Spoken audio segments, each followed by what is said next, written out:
tal? ¿Cómo estamos? Buenas noches, un placer saludarles. Soy Fernando del Rincón. Feliz inicio de semana. Gracias por estar aquí en esta que es la semana número 45. Semana número 45 de transmitir desde su casa. Bueno, desde este estudio en casa. Así que, como siempre le digo, mi casa es su casa. Bienvenido. Esta noche estaremos hablando de dos temas. Uno de ellos, para mi gusto, de acuerdo a la experiencia histórica de cobertura dada al presidente de México, Andrés Manuel López Obrador, con el tema del coronavirus, se tardó. Se tardó la consecuencia que hoy enfrenta el presidente de México, Andrés Manuel López Obrador. ¿A qué me refiero? Pues a que dio positivo por COVID-19. Sí, el presidente que nunca se quiso poner la mascarilla, el presidente que domó la pandemia no sé cuántas veces, ahora está domado por la pandemia. Y qué bueno que está bien, ¿eh? Qué bueno que está bien, qué bueno que los síntomas son leves y todo lo que nos han informado, ojalá realmente sea así, pero ahí está la consecuencia, ¿no? Le pegó primero a otro similar, Donald Trump. Le pegó primero a otro también, Jair Bolsonaro. Con López Obrador se tardó. La veía venir. Bueno, yo creo que muchos la veíamos venir, ¿no? Andaba por el mundo, bueno, ni siquiera por el mundo. Andaba por México sin tapabocas y había domado la pandemia y la curva ya había bajado, pero nunca bajó. Y los semáforos, bueno, pues López Obrador hoy paga la consecuencia de no seguir las reglas del juego, de no seguir a la ciencia. COVID-19. Positivo el presidente de México. Ese va a ser un tema vinculado también, no solamente a la salud de López Obrador y el COVID-19, vinculado también a este tema de la relación Estados Unidos-México o México-Estados Unidos, es decir, Biden y AMLO. AMLO y Biden. Hay una carta maravillosa que escribe un buen amigo, el señor Larraqui, donde le escribe a Biden para presentarle a Andrés Manuel López Obrador, a Biden. Voy a estar hablando con él acerca de eso. Por supuesto, es un mercadólogo político, usted lo conoce bien, es uno de los artífices precisamente de la campaña del expresidente Vicente Fox. Voy a estar hablando con él acerca de eso y de la política mexicana, ¿no? Y también vamos a hablar de política estadounidense porque sigue avanzando el juicio político contra el expresidente ahora Donald Trump. Y mientras sigue avanzando el juicio político en contra del expresidente Donald Trump, el expresidente Donald Trump acaba de inaugurar la oficina del expresidente Trump. Sí, su oficina que va a seguir trabajando en temas políticos estadounidenses, en coordinaciones, haga de cuenta que tiene su oficina al paralelo, como si siguiera siendo, ¿no? Pues ya no es expresidente, pero ya estableció su oficina y van a trabajar. Me imagino que con miras a recuperar el poder en la reelección, en las próximas elecciones, donde dice que se va a notar. Pero bueno, a ver cómo le sale el juicio político. Vamos a ver cómo van las cosas. Son los dos temas de esta noche, así que iniciamos.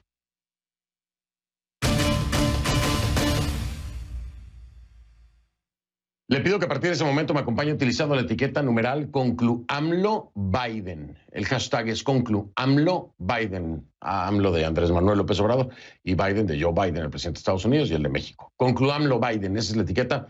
Sus comentarios con esa etiqueta, mi cuenta en Twitter, @soyfdelrincón, @soyfdelrincón en Twitter. A ver, ahí le van algunas. Hay que abrazarse. No pasa nada. Hay que abrazarse. No me pongo el cubrebocas.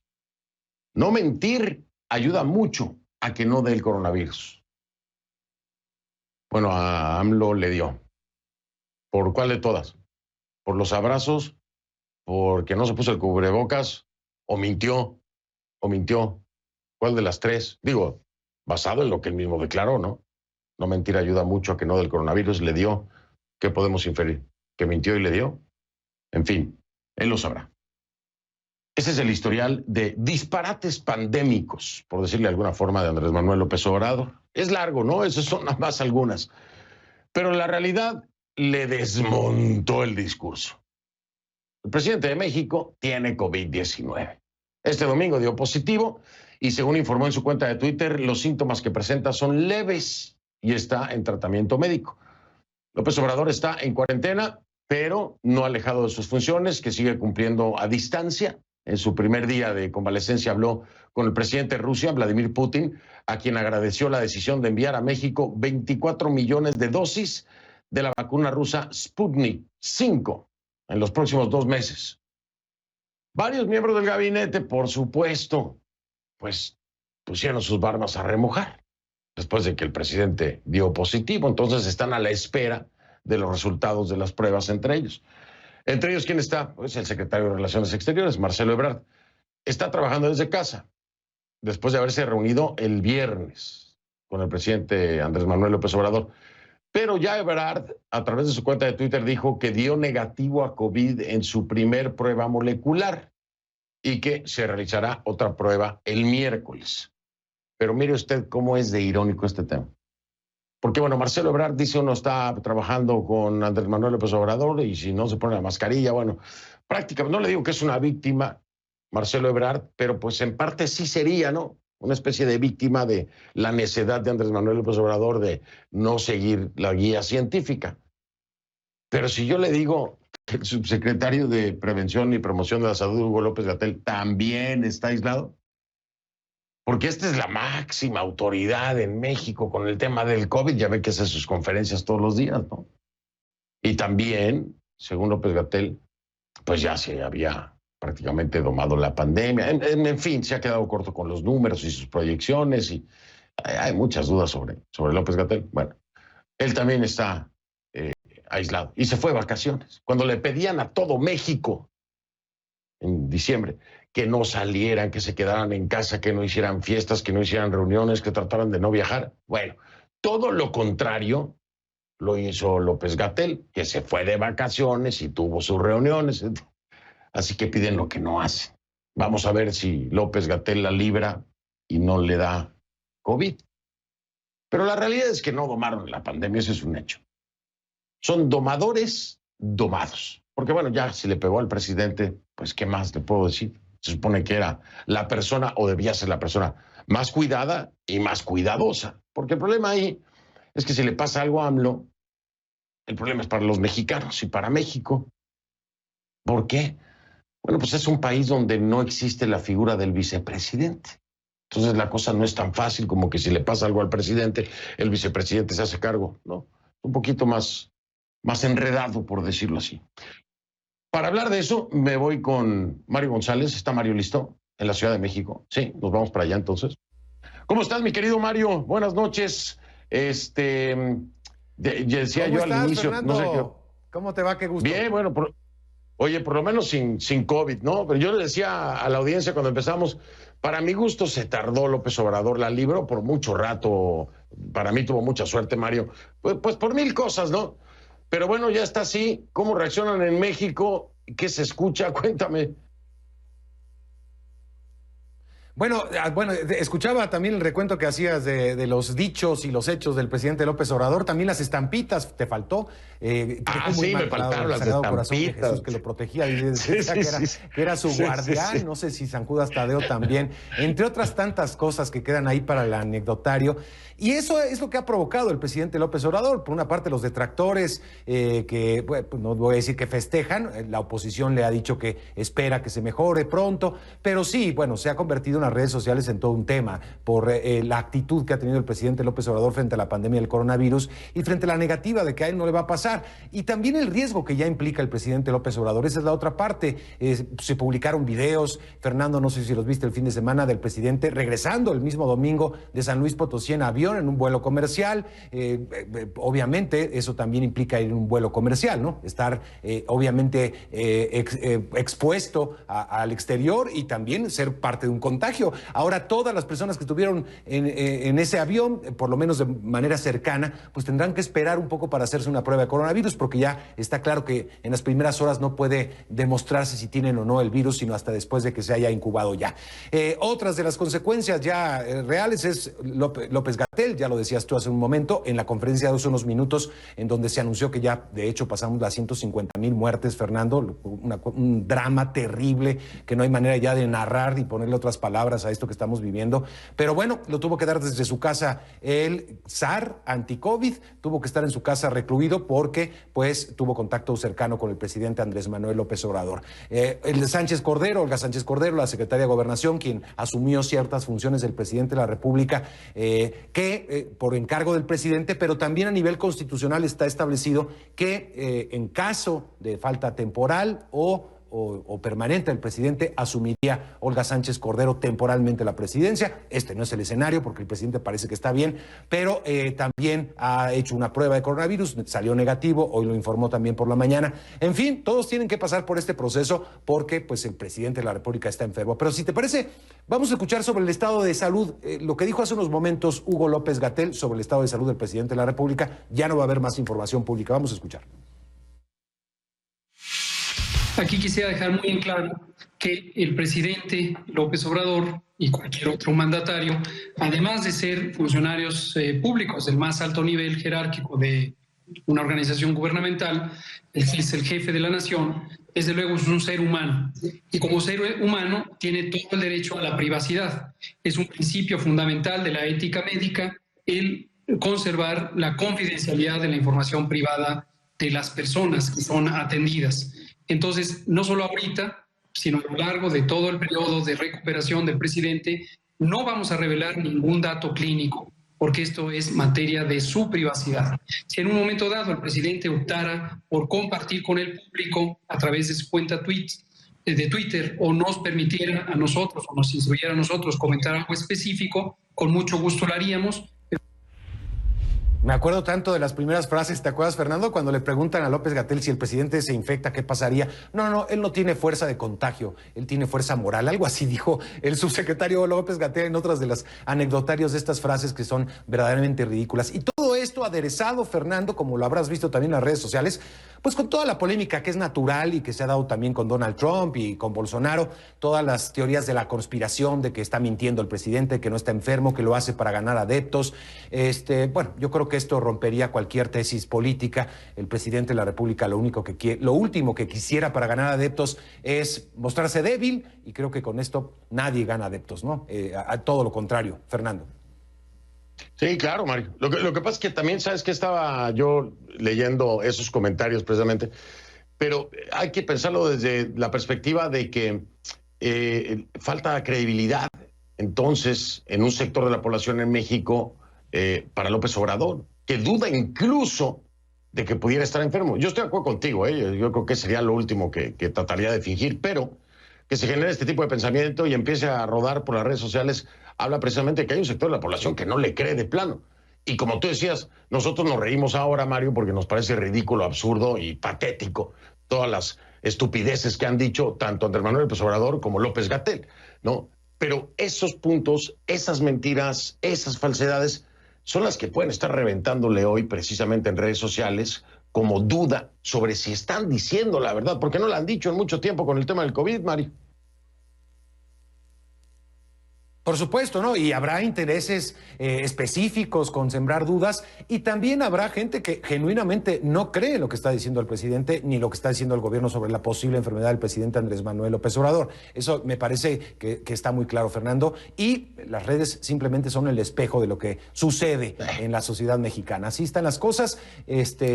Está bien el presidente, creo que es una buena noticia. Nadie desea lo contrario, por supuesto, en un momento como este, donde el país requiere de liderazgo sobre todo.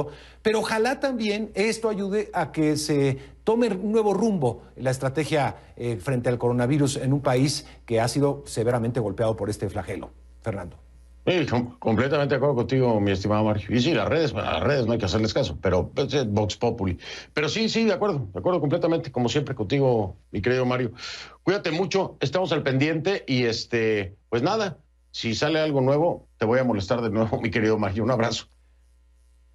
Pues aquí estamos, por supuesto, desde casa, porque mi casa es tu casa, como ya lo hemos dicho tantas veces. Ya se nos alargó la pandemia, Fernando.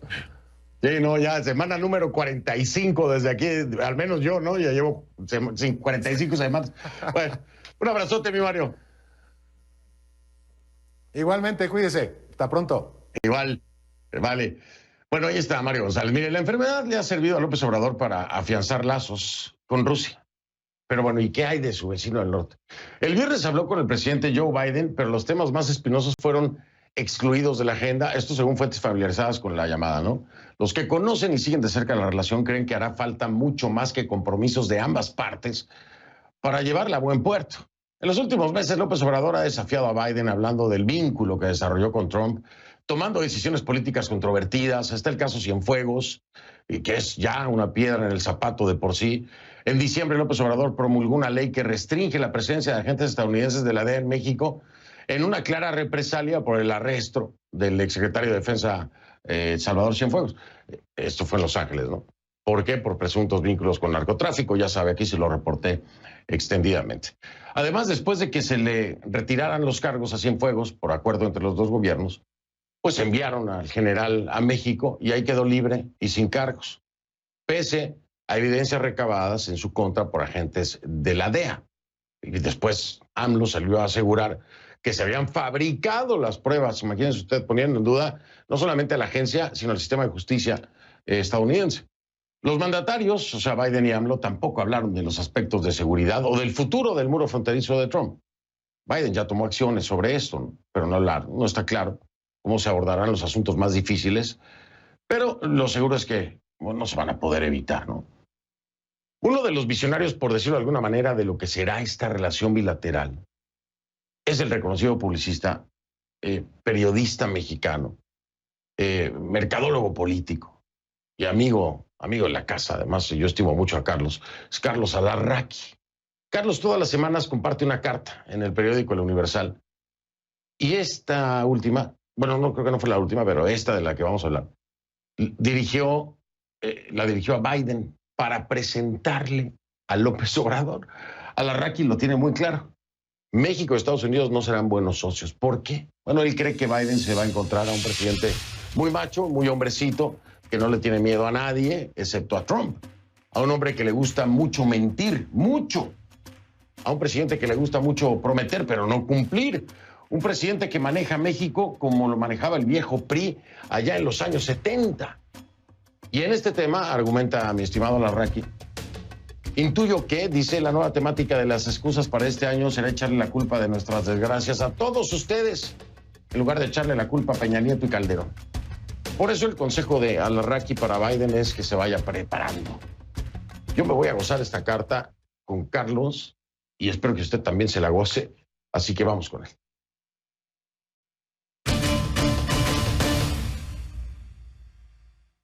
Mi estimado Carlos Alarraqui, ¿cómo estás, Carlos? Fernando, qué gusto en saludarte. Muy, muy bien. Un saludo a tu auditorio y un abrazo muy grande para ti, muy cariñoso.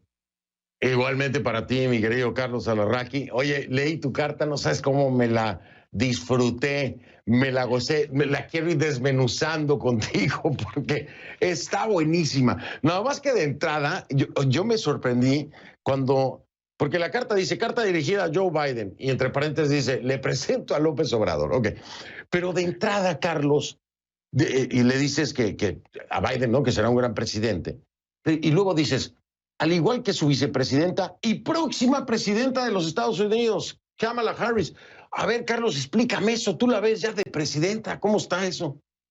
Sí, la veo muy carismática, muy inteligente. Estoy basándome en los comentarios que hizo el presidente Biden, que nada más va a estar 4 años, y es mi percepción. ¿Crees tú que se convierta en la primera presidenta en la historia de los Estados Unidos, es decir, presidenta mujer? Me late, nada más. Pues sí, yo te digo que a mí también me late, no creas que estoy muy lejos de tu pensamiento, ¿no? Ahora, ¿qué te motivó, mi querido Carlos, para pensar en enviar una carta? Claro, esto es la columna, pero en hacer esta columna presentándole a Biden, ¿qué fue lo que te motivó a hacerlo? Mira, a mí me cae muy bien Biden, de verdad me cae muy, muy bien. Creo que es una persona muy congruente, muy serena, muy inteligente y muy creativa, y que quiere llevar la fiesta en paz. Y conozco también a mi presidente, que es muy carismático, pero mentirosín, entonces, y muy convenencín. Entonces, pues nada más, como me cae muy bien Biden, pues abrirle los ojos de que no crea que todo va a ser como cuando Trump le ordenaba cuando Trump le ordenaba a López Obrador qué hacer. Creo que así no va a ser la fiesta esta vez. Oye, dices, porque, a ver, para nuestra audiencia internacional, Carlos Alarraqui es mercadólogo político. Carlos Alarraqui tuvo un éxito enorme en la campaña, por ejemplo, del expresidente Vicente Fox, para que usted lo sepa. Carlos, dices, hace 4 años el candidato carismático y muy poco inteligente le ganó la elección a una candidata inteligente, pero no muy carismática. Estás hablando de Hillary Clinton. 4 años después, el candidato inteligente y poco carismático barrió al candidato carismático y muy poco inteligente.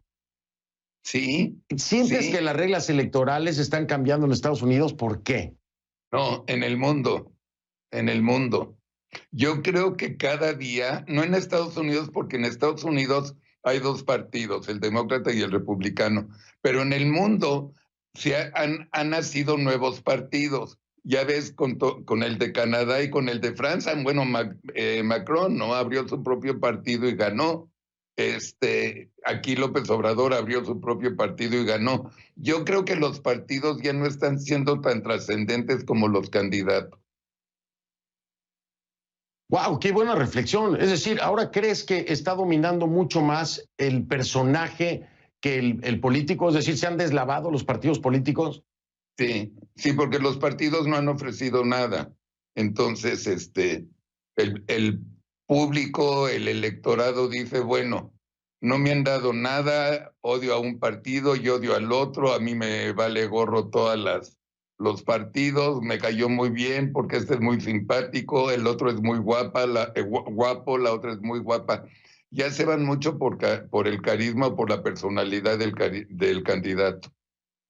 Que eso a veces es un arma de doble filo, mi querido Carlos, tú lo sabes, por el tema del populismo, ¿no? Ve 4 años la diferencia, el mismo candidato perdió. Y te agrego lo peor, Trump rompió récord mundial de voto popular de perdedor con 74 millones. Tuvo más votos cuando perdió ahorita que cuando ganó la presidencia. Todo está muy raro. Sí, es cierto, es cierto. Además pierde el voto popular con Clinton, pierde el voto popular y gana la presidencia, pierde el voto popular con Biden y bueno, pierde la presidencia. Déjame hacer pausa y ya entramos de lleno con, como dices tú, con nuestro presidente, ¿qué dices? Mentirosín y convenencerín. Ya regreso para que hablemos de él, ya vengo con Carlos Alarraqui. Okay. Estamos de vuelta con mi muy estimado Carlos Alarraqui en esta carta dirigida a Joe Biden donde le presenta a López Obrador. Y concretamente, de entrada, le das duro a Andrés Manuel López Obrador. Le dices a Biden, se va a enfrentar con un presidente muy macho y muy hombrecito. No le tiene miedo a nadie, excepto a Trump. A un hombre que le gusta mucho mentir, mucho. A un presidente que le gusta mucho prometer, pero no cumplir. Un presidente que maneja México como lo manejaba el viejo PRI allá en los años 70. Y rematas diciendo que prácticamente va a usar como excusa a Biden y su gobierno en lugar de culpar a Peña Nieto y Calderón. Y ahí yo freno y te digo, Carlos, ¿vamos a escuchar en algún momento algo así como lo que se oye por allá en Venezuela o Cuba, que todo es culpa del imperio? ¿Tú crees que por ahí va la cosa? No creo que llegue a ese grado, no creo, por supuesto que no. Pero yo creo que echarle la culpa a Peña Nieto y Calderón ya da flojera porque lleva 2 años y pico y ya aburre un poco. Y tiene que encontrar un nuevo discurso porque si no, se cae la participación de mercado, ¿no? Se te va el cliente, ¿no? Entonces no lo dejas ir, inventas nuevas cosas. Y yo creo que sí va a hacer muchas cosas. Mira, vamos a empezar. Hoy habló con Putin, que es Rusia. Ya se comprometió con, creo que 24 millones de vacunas. 24 millones que no están aprobadas ni por la FDA ni por la Organización Mundial de la Salud. Ya le valió madres y vámonos ya a traer las vacunas no aprobadas por la Organización Mundial de la Salud. Y las de Pfizer, que dijo que ya estaban llegando, y Ebrard salió con la bandera mexicana diciendo, hemos cumplido. ¿Cuál? No hay. Y luego, ahí te va otra. Dime en qué país del mundo, y si me dices uno, me quito el sombrero, no vacunan primero al presidente antes que nadie. No, pues no te puedo decir ninguno porque es la prioridad, es un tema de seguridad nacional en todos los países. Exacto. Bueno, se llama México. ¿Has visto qué estúpido puede ser el doctor López-Gatell de no vacunar al presidente por seguridad nacional? Se es tonto. Pero oye, Carlos, pero a ver, ahí yo tengo una duda. ¿Quién será el estúpido, López-Gatell o López Obrador? Porque a lo mejor López-Gatell le recomendó, pero ya es que como López-Gatell hace todo lo que le diga a AMLO, a lo mejor López-Gatell le recomendó, pero AMLO con sus estampitas y todo lo demás, según él no le iba a dar COVID. ¿No habrá sido él el que no quiso? Él ha dicho 1000 veces que además de sus estampitas, él le hace mucho caso a Huguito, porque le dice Huguito, ¿no? Sí. Y le dice, no está solo. Entonces, pues, cualquiera de los dos, pero entonces los dos no son nada ni inteligentes. Perdón.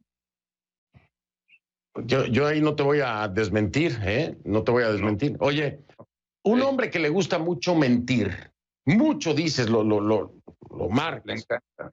¿En qué miente más Andrés Manuel López Obrador? ¿Mandé? ¿En qué miente más López Obrador? En la mañanera. Pues en lo lógico. No habla, cuando habla de la delincuencia, es para decir que ya vamos mejor. Seguimos rompiendo récord mundial de delitos, de asesinatos y de narcos. Cuando habla de la economía que ya va a la luz del día, hay 12 millones nuevos de desempleos. Hay nuevas bancarrotas de empresas. Cuando dice que está aportando dinero del Estado a las empresas, es el 0.03% que somos. Después, Ghana es el último país que aporta dinero a las empresas privadas para apoyarlas. Luego sigue México. Somos nunca, y él dice que sí las apoya. Mienten todo, miente que ya la medicina para los niños con cáncer, no hay medicinas, que ya llegó ya se ve la salida del sol con las vacunas del COVID. No hay vacunas. Pfizer ya dijo que México no está apuntado en la compra de vacunas. No tenemos vacunas, Fernando, por Dios santo. No, yo lo sé, pues ahí está toda mi familia, están mis papás, están mis hermanos. Oye, me queda un minuto. No seremos buenos socios, le dices a Biden. Oiga, no espere mucho, no seremos buenos socios. Es un hecho, Carlos, no le ves ningún espacio de oportunidad. Pues para mí, ya empezó con las vacunas, porque se la compra a alguien que no es socio y no se la compra a nuestros socios. Y apenas lleva el pobre de Biden 3 días en poder. Pues ahí está. La construcción del Tren Maya. Sí, es cierto. Oye, Carlos, me encantaría, ya no tengo tiempo, me encantaría seguir hablando, hay mucho más que hablar. Oye, ¿cada cuándo publicas la carta en el Universal? Todos los jueves. Todos los jueves, ahí está. El diario del Universal, Carlos Alarraqui, todos los jueves hace una carta, hace unas cartas espectaculares. Esta, dirigida a Joe Biden, presentando. Se llaman las cartas de Alarraqui. Las cartas de Alarraqui. Sí, las cartas de Alarraqui. Las cartas de Alarraqui. No se las pierda, de verdad, se las recomiendo muchísimo. Son geniales. Te mando un abrazo, Carlos. Me da mucho gusto que estés bien, que estés aquí en el programa y que sigas de buena onda conmigo. Fer, y las veces que quieras estoy a tus órdenes. Yo lo sé. Te mando un abrazo grande. Se te admira. Gracias, Carlitos. Un saludo a tu auditorio. Qué amable. Gracias, Carlos Alarraqui. Voy a hacer una pausa. Regreso porque tengo que dejar a Carlos porque vamos a hablar precisamente de lo que está ocurriendo aquí en Estados Unidos con el tema del juicio político a Trump. ¿Qué pasó? ¿Qué ha pasado? ¿Qué va a ocurrir? Se lo digo ahora cuando volvamos.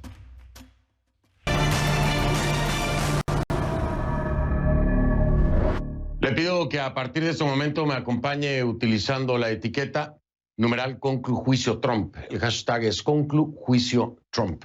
Esa es la etiqueta. Sus comentarios con esta etiqueta, mi cuenta en Twitter, @soyfdelrincón, @soyfdelrincón. Aunque Donald Trump ya no está en la Casa Blanca, le decía yo, aunque Donald Trump, perdóneme usted, aquí estamos de vuelta.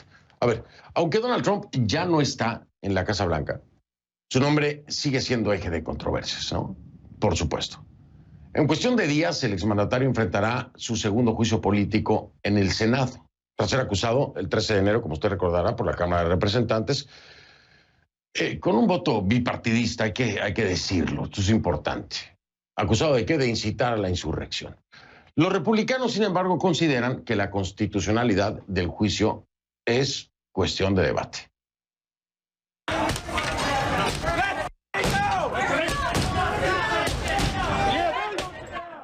Mientras toman creciente distancia en su condena al ataque al Capitolio, algunos senadores alegan que no se puede juzgar a un presidente que no esté en funciones. Este ha sido un tema de controversia todo el tiempo, ¿no? Que no se puede juzgar porque no está en funciones, puesto que la finalidad del juicio es acabar con el mandato, removerlo de la presidencia.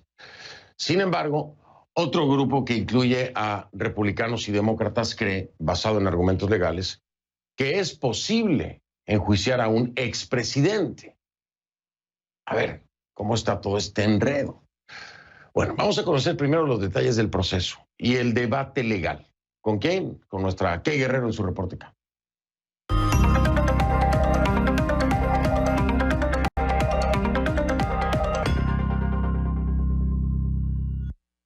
Kay, ¿cómo estás? Buen inicio de semana. Te saludo allá en casa. Bienvenida y pues adelante. Dinos, ¿cómo va la cosa para Trump?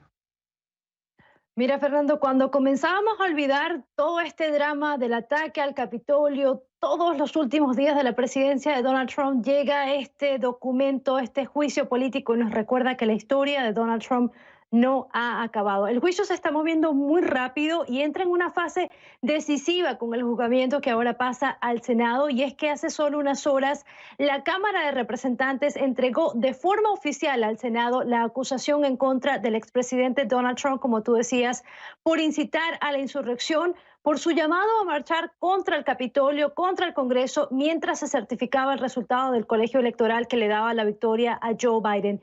Lo que pasó, tú ya lo sabes, un asalto al Capitolio el pasado 6 de enero que concluyó con la muerte de 5 personas y hay que decirlo, trató de impedir la transferencia pacífica del poder aquí en Estados Unidos. El comienzo del juicio en el Senado se da, Fernando, luego de un acuerdo entre los líderes de ese cuerpo, el líder de la mayoría demócrata, Chuck Schumer, y el jefe de la minoría republicana, Mitch McConnell, esto para que pueda avanzar el procedimiento en contra de Donald Trump en paralelo a la agenda legislativa del presidente Joe Biden. El siguiente paso será el día de mañana, el día martes, cuando el Senado juramente a los senadores que, como tú sabes, van a ser el jurado en esta fase de juicio.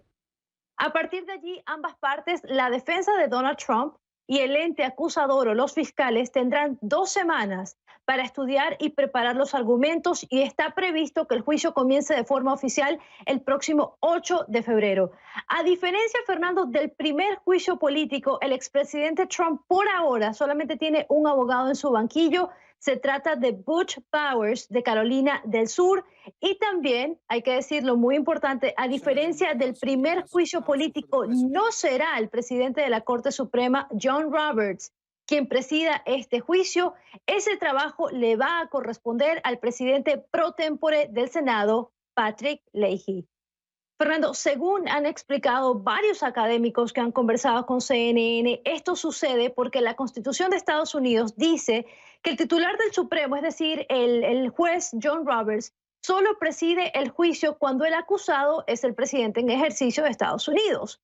Esto, por supuesto, se ha convertido en un tema de debate, como también lo es todo el proceso en general, porque hay un grupo, como tú decías, que cree que esto debe ser descartado, ignorado, porque interpreta que no se puede enjuiciar a un presidente que no está en funciones, pero también hay otro grupo que dice que esto es constitucional y que se debe proceder puesto que Trump habría cometido delitos graves durante el ejercicio de sus funciones como presidente. El debate es muy tenso, Fernando, en Washington, pero es más tenso entre los republicanos. Escuchemos. The preponderance of the legal opinion is that a impeachment trial after someone has left office is constitutional. I believe that what is being alleged and what we saw, which is incitement to insurrection, is an impeachable offense. If not, what is?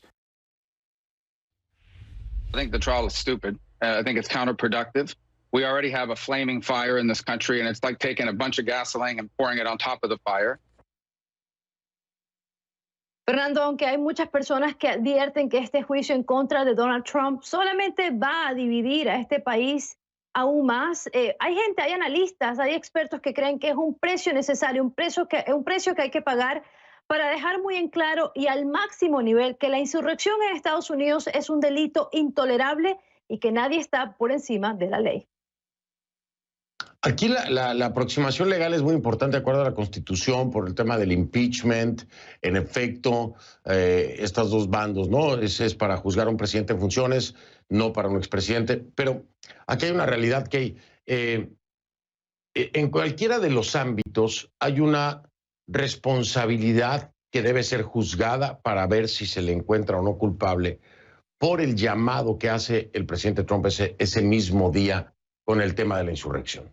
Es decir, ¿en qué ámbito tiene que ser? No sé, los expertos lo sabrán, pero no puede haber impunidad ni para él ni para quienes participaron y tiene que ser analizado a fondo. Creo que ese es el común denominador de lo que se está buscando hacer, ¿no? Bueno, Fernando, son dos cosas. La primera, si te das cuenta en ese sonido que escuchábamos de Marco Rubio, él está hablando del tema de la división en Estados Unidos, pero está dejando de lado un tema muy importante que es el tema de la impunidad, ¿no? Como tú decías, hay que estudiar si se puede juzgar a un presidente que ya no está en funciones, eso lo va a decidir el Senado, pero si se puede, hay que estudiar qué fue lo que hizo el presidente Donald Trump, porque recuerda que esto va a ser algo completamente histórico por el hecho de que el Capitolio es la escena del crimen y los senadores, los congresistas que están llevando a cabo este proceso son los testigos. Entonces es una línea muy delgada, hay que tener todo el margen, hay que estar por la ley, pero hay que investigarlo de todas formas. Sí, completamente de acuerdo, completamente de acuerdo. Mi querida Kay, como siempre, espectacular tu segmento. Te mando abrazo, descansa. Gracias, Fernando. Buenas noches. Buenas noches, a nuestra Kay Guerrero. La encuentra en Twitter como @KGuerreroCNN, @KGuerreroCNN. Voy a hacer una pausa. Al regresar, funcionarios de salud de Estados Unidos detectaron por primera vez ya en el país la variante del coronavirus llamada P1.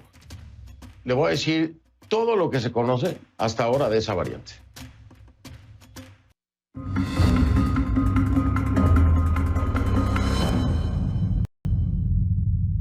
Ponga atención, funcionarios de salud de Estados Unidos detectaron por primera vez en el país la variante del coronavirus llamada P1. Esto es todo lo que se conoce hasta ahora y lo que debería saber sobre ella. La variante se detectó en Minnesota en un paciente que reportó haber viajado a Brasil. La detección fue de parte de un programa de vigilancia epidemiológica que recolecta unas 50 muestras aleatorias a la semana. Hasta ahora solo se conocía de la existencia de la variante P1 allá en Brasil y entre un grupo de 4 personas que viajó desde Brasil a Japón. La variante lleva un patrón con mutaciones que hace que el virus sea más contagioso. Sin embargo, no hay evidencia que indique que sea más agresivo o letal. Los Centros para el Control y la Prevención de Enfermedades, CDC, reportaban la existencia de esta variante y vigilaban de cerca su desarrollo, pero no había constancia de que estuviera presente en Estados Unidos. En el mundo se han detectado 4 variantes en total. Además de la P1 o variante brasileña, la más extendida con presencia en al menos 50 países es la británica. Pero también está la variante de Sudáfrica y la L424R en California. Ahí tiene todo lo que sabemos acerca de estas mutaciones.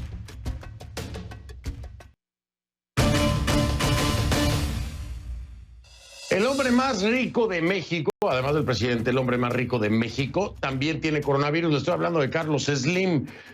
Él se recupera de la enfermedad, según informó su hijo, Carlos Slim Domit, en su cuenta de Twitter. Domit también detalló que su padre ha mostrado una evolución favorable después de una semana con síntomas menores. El octogenario y multimillonario, como usted sabe, acudió al Instituto Nacional de Nutrición para buscar un tratamiento oportuno y una evaluación médica. El conglomerado que dirige Slim incluye empresas como Telmex, América Móvil y Grupo Carso. Soy Fernando del Rincón, gracias por acompañarme. Lo veo mañana. Siempre le digo, si no lo veo, en conclusiones no lo veo. Pásela bien.